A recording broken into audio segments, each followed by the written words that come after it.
Oi pessoal, tudo bem? Meu nome é Tamile Soares, eu sou psicóloga clínica e eu gostaria de conversar um pouquinho com vocês sobre o manejo do estresse, né? De que forma o estresse traz um impacto para a nossa vida, como é que a gente pode tentar se aproximar do estresse de uma maneira que ele nos traga menos prejuízo e ao mesmo tempo desenvolver uma habilidade maior de resiliência.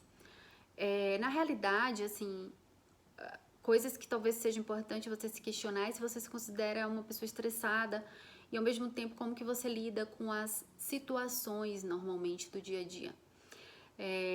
Muitas vezes o estresse excessivo, a gente sabe, ele pode trazer um certo prejuízo, né, para o nosso bem-estar emocional, para a nossa qualidade de vida, inclusive para a nossa produtividade.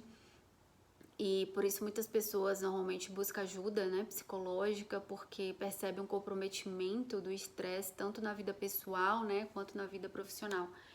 E na maioria das vezes a gente tenta de algum modo lidar com o estresse, se protegendo de situações adversas e nem sempre a gente consegue resolver ou enfrentar os problemas dessa forma. Ou simplesmente isso traz um certo prejuízo, porque as situações adversas, muitas delas simplesmente vão acontecer em nossa vida. Então, mais importante do que se proteger é a gente saber enfrentar isso de uma maneira saudável. Se você não sabe, o estresse ele faz parte da vida, né? Então, situações estressantes, elas podem, por exemplo, tirar o nosso equilíbrio emocional, podem fazer com que o nosso corpo todo sinta um impacto, como por exemplo uma tensão, ou até os nossos pensamentos negativos eles começam a passar pela nossa mente. Então é muito importante que a gente tente identificar como é que é a nossa reação diante de situações estressantes, como é que nós reagimos, né? É o que realmente faz diferença, esse tipo de questionamento, porque essas reações elas são bastante desagradáveis, mas elas exercem um papel importante. Muitas vezes o estresse nos ajuda a lidar com as ameaças e com as dificuldades. Quer ver um exemplo interessante para você compreender melhor? Imagina que acontece um pequeno incêndio na sua casa. Nesse caso, o que você acha que é melhor a se fazer? Você se tranquiliza, chama alguém, decide o que vai fazer, ou você simplesmente age de forma imediata ou rapidamente tenta ali apagar o fogo? Né? Situações como essas, elas são consideradas de estresse agudo, né? É como se fosse um instinto, né? A gente aciona, né, ou dispara um instinto de sobrevivência. É aquela resposta de luta ou fuga que eu já falei com vocês que acontece muito na ansiedade. Algumas pessoas não conseguem nem lutar e nem fugir, elas simplesmente paralisam, né, diante de situações como essas, até que elas se sintam mais confortáveis ou até que aquele perigo já tenha ido embora, que elas se sintam seguras. Na realidade, experiências negativas como essa, elas podem ser marcadas por traumas psicológicos.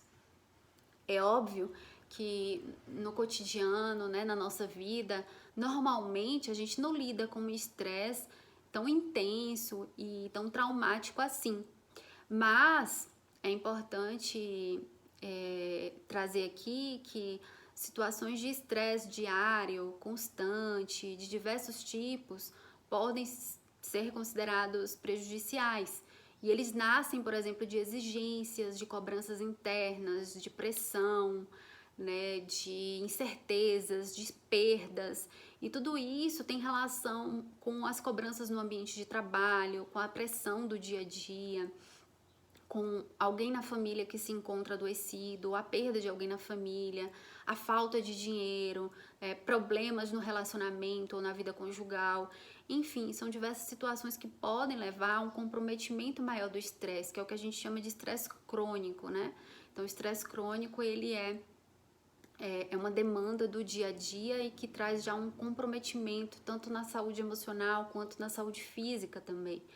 Por exemplo, com dificuldades para dormir ou com dores pelo corpo, dores constantes de cabeça, na cabeça, né, na realidade.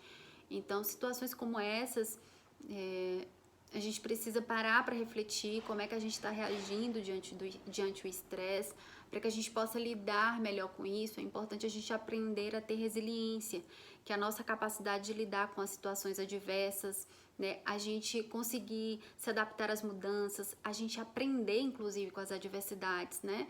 Não, na primeira frustração ou na primeira situação ruim, a gente querer desistir. Não, a gente tem que prosseguir.